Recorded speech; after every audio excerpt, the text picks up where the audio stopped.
So Donald J. Trump has won New Hampshire and South Carolina. A little history. No Republican has ever won both those states and lost the nomination. But still, establishment Republicans, including Dane County Republicans, who I won't mention here because I haven't warned them, who've held local office, say they would never vote for Donald Trump. He's really a liberal. All these arguments, he's crass, he's a jackass, all these things.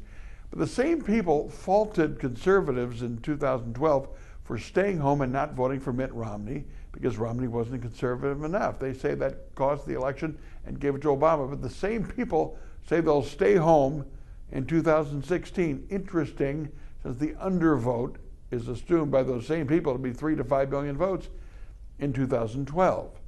Obama won by 5 million votes, even though he had 3 million fewer votes than he had in 2008.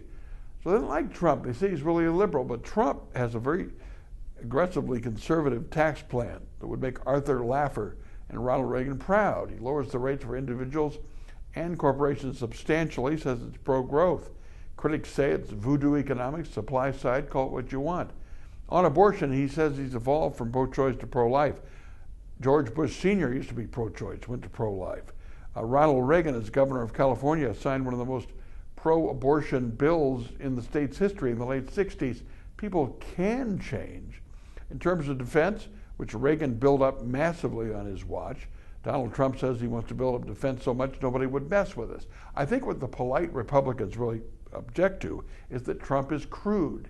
He's crass. It reminds me of the late Phil Hartman on Saturday Night Live when he said, "I got chumps like you as part of my stool," as he was doing a parody on Frank Sinatra.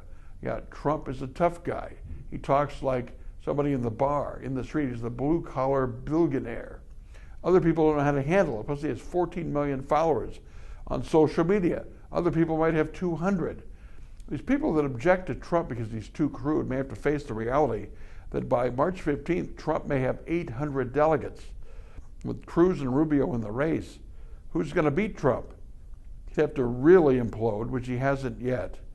So my money at this point is on the big guy from New York. How about you?